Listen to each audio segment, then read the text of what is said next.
Esto es Chismes de una hija de pastores, parte 2, por Lyumi. Puta, qué rico. Me cae muy bien.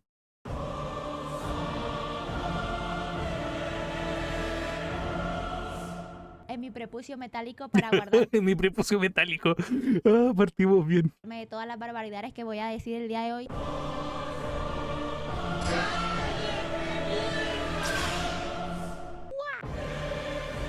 Nunca pensé que le gustara tanto este tema, pero la verdad es que hasta orgullosa me siento que sean tan chismosos como yo. Arrepiéntense. Como ya saben, en el video anterior hablé de los chismes siendo una hija de pastores cristianos evangélicos. Bueno, ex hija porque ya me excomulgaron a los 15 por no seguir el pastorado. Pero fueron cosas Ajá, excomulgada. más suaves. Dios ya no te quiere. Porque no sabía cómo iban a tomar el tema siendo Colombia un país tan religioso. Lo publiqué con cierto miedo, la verdad. Pero viendo que les gustó y que quieren escuchar la parte más pesada, más densa del tema, pues aquí me tienen. Recordatorio que este video no se hace para atacar a la religión de nadie. Son simplemente experiencias que viví o fui testigo. Así que si eres muy sensible a estos temas, despégala que hueles a sopa. Bueno, ahora sí. Como hay cosas peores que otras, decidí hacer la de Dross. Un top. Iré desde lo más suave hasta lo más pesado, así que ya se la saben, agarren algo de comer que el chisme está bueno. Yugo Buenardo. desigual. Este término viene de un pasaje de la Biblia, Corintios 6, en que básicamente se refiere a una relación entre dos personas que no comparten la misma creencia ni la religión. O sea, si estás en la iglesia, no puedes tener una relación con una persona de afuera o incluso de una religión diferente. Con estas cosas es bastante, pero bastante exigente la iglesia, sobre todo si tienes algún cargo específico. La cosa es que este yugo desigual es bastante común, sobre todo en los grupos de jóvenes. Resulta que había una hermana de la iglesia que, con todo respeto, estaba buenísima en esa belleza, si puso la mano. Dios, qué mujer tan hermosa. Obviamente llamaba mucho la atención, no solo en la iglesia, sino afuera. De hecho, era la única mujer que conocí que hacía lucir la falda esa de jean larga que yo detesto. Ella siempre tenía pretendientes, pero una vez llegó un man modo full rockero, vestido todo de negro, Eso sería más panqueta que rockero. pelo largo y Insisto, más panqueta que rockero. tal a la iglesia. Y mira, Más panqueta que rockero. se le aguaron los bolis a la muchacha. Y al parecer a él también. Se le aguaron. Qué buena manera de decir que una mina se le aguaron. Bien, según contó en las reuniones así que teníamos, él fue a acompañar a su mamá, nada más, pero le quedó gustando la iglesia. Sí, De la iglesia o las minitas de la iglesia.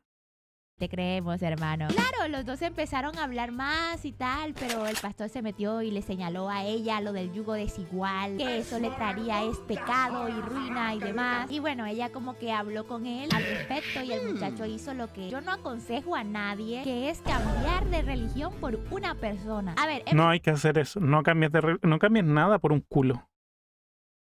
No está bien eso. perspectiva personal, lo peor que puedes hacer es dejar tu identidad por alguien. Porque, o sea, es lo que eres tú. Mejorar, claro que sí. Siento que eso lo hacemos a diario, pero este chico dejó de vestirse como lo hacía para encajar con el estándar de la iglesia. Supuestamente dejó de escuchar la música que le gustaba y también parte de su hobby. Él estaba tragadísimo al parecer y ella también. Bueno, la cosa aquí es que el noviazgo tampoco es que está muy bien visto en la iglesia. No lo decían directamente, pero a mí sí me prohibieron tenerlo. Obviamente tuve escondidas, jaja, por el simple hecho de que en la Biblia no se menciona casi nada, por no decir nada al respecto, sino que directamente pasan al matrimonio. La causa Pero es que también no se toman la Biblia prácticamente literal en vez de tomarla como en base a las cosas de la época, de algo más contemporáneo. Son unos huevonados.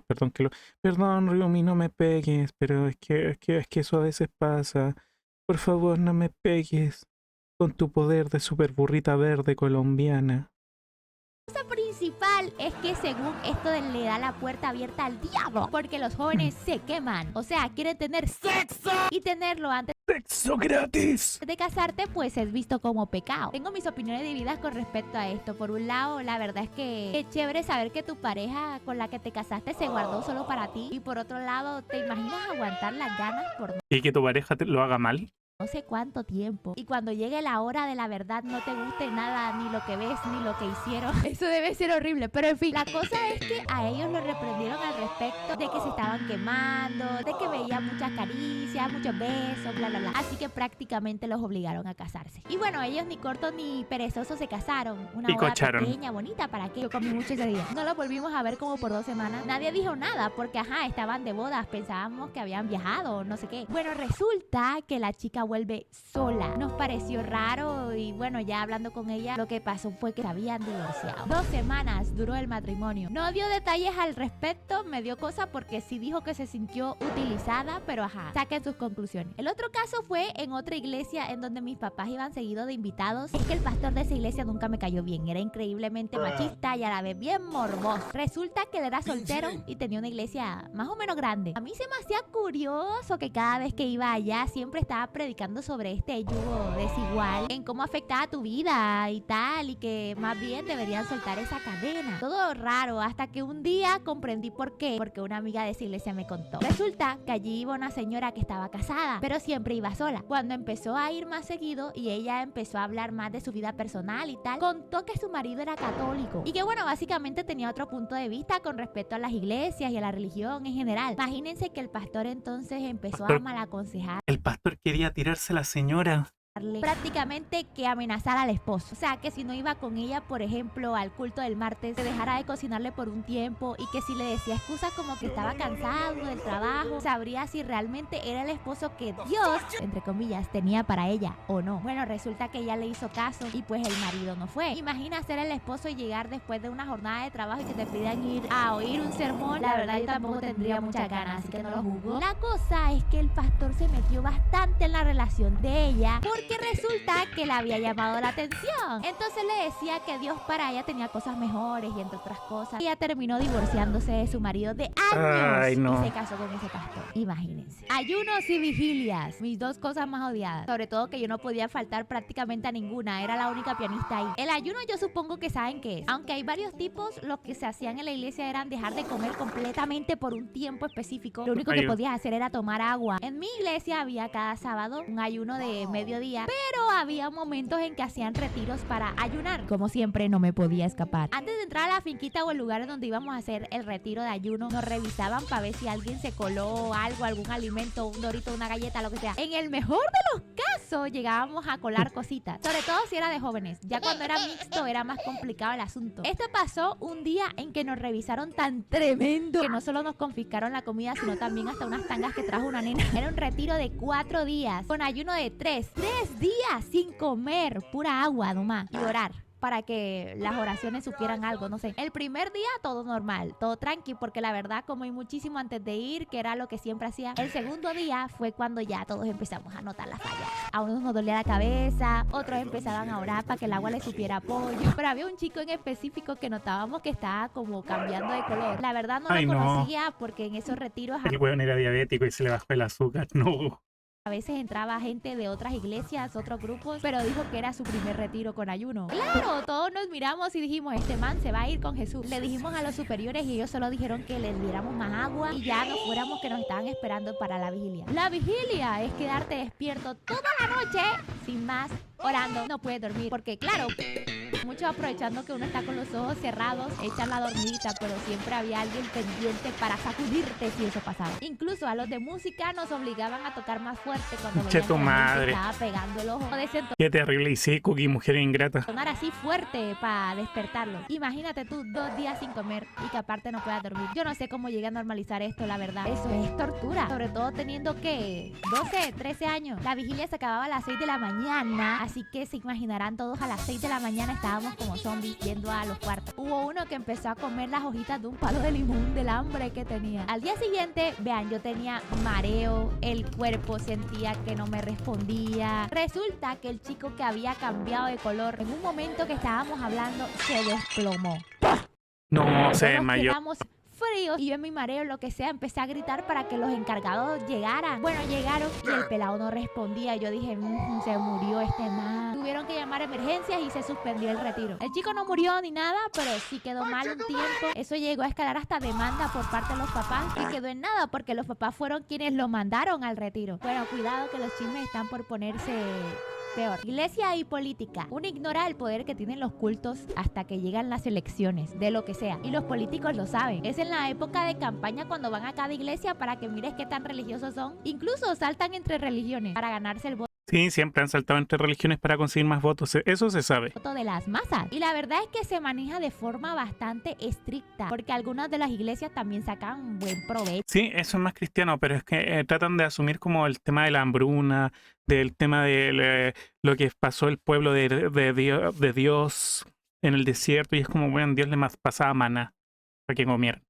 Al respecto y fui testigo directamente de esto mismo. Resulta que se planean las visitas a las iglesias en campaña electoral y le dan un tiempo después del sermón del pastor para que el político hable sobre su testimonio. O sea, que hable como su vida fue miserable y pobre y luego que conoció a Dios, bla, bla, bla, bla, bla. Y ahora seguirá el llamado que Dios, entre comillas, le dio para dirigir a la nación. En todo ese tiempo me di cuenta que el sermón de los políticos era el mismo. Se visten sencillos, se presentan, cuentan su vida estratégicamente para buscar algo de pesar, dando versículos random que la mayoría de veces son salmos para que vean que saben algo de la Biblia y luego sueltan la de voy a poner piscina en el colegio, voten por mí. Estas visitas eran la mayoría pagas, por lo que ahí aseguraban una campaña que promovería el pastor hasta el día de las elecciones. En cada sermón de domingo o entre semanas se hablaba por lo menos una vez de elegir bien al próximo gobernador, al próximo presidente. Y cuando me refiero a elegir bien, pues obviamente hablaban de una persona en Elegir al que les pagó. específico. Eso del libre albedrío, no, es porque nosotros te digamos. El día de las elecciones, si había cultos, se organizaban carros, motos, todo el transporte necesario para que cuando acabara, lo llevara directo al puesto de votación y luego a sus casas. Hubo uno en específico que me impactó tanto porque el sermón suele durar, no sé, entre 1 hora o 2, y esa vez solo duró 15 minutos porque ya estaban abriendo el puesto de votación. Así que el culto se movió porque debían ir a votar todos. En una de esas votaciones quedó el político que había ido a la iglesia y más que ser una bendición, fue una maldición. Los colegios públicos de la ciudad se quedaron sin ayuda alimentaria. Hubo malversación de fondos, escándalos por su desorden en su vida privada y entre otras cosas que llevaron la ciudad un poco a la ruina. Y en la iglesia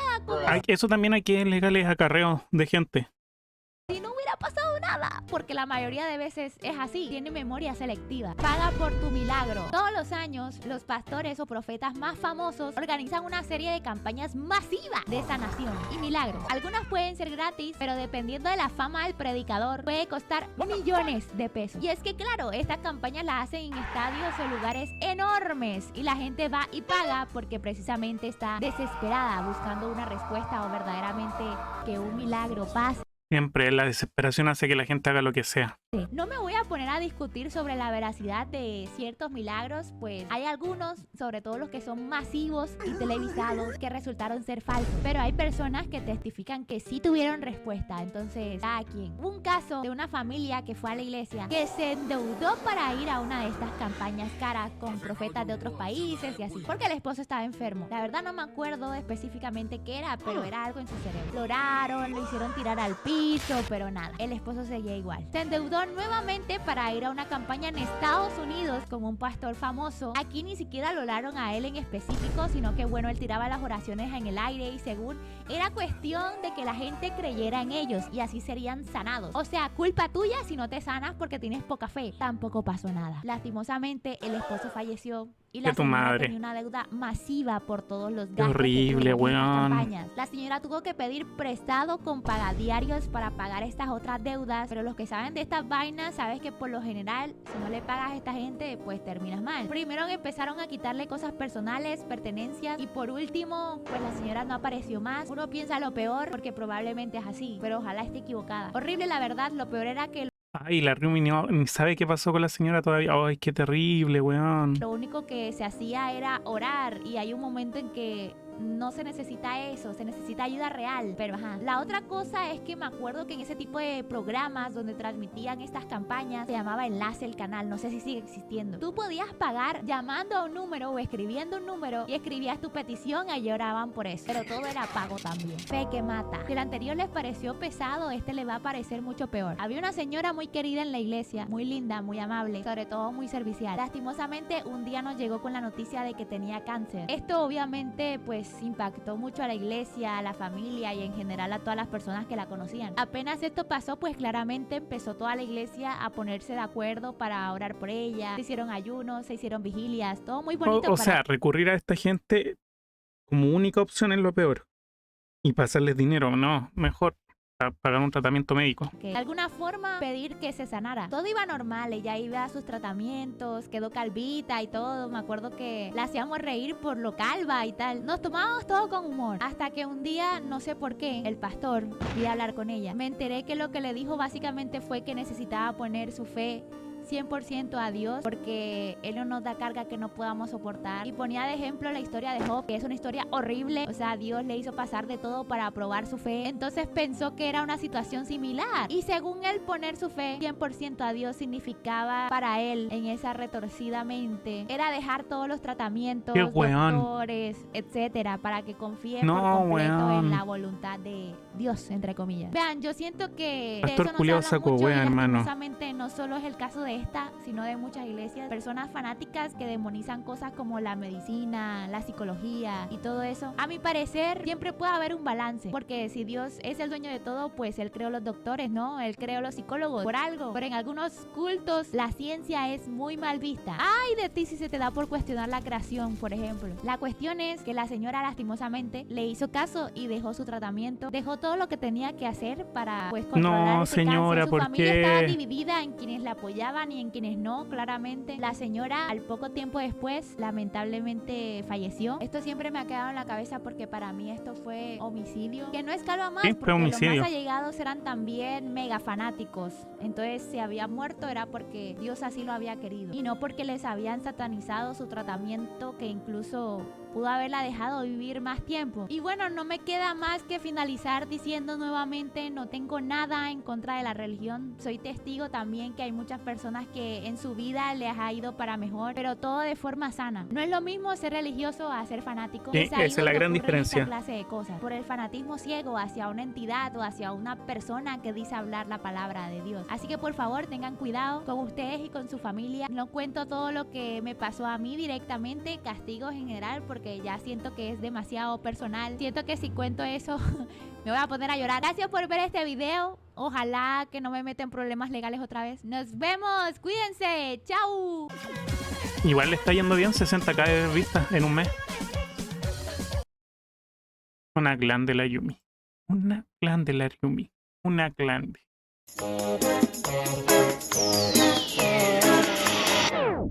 I ain't no average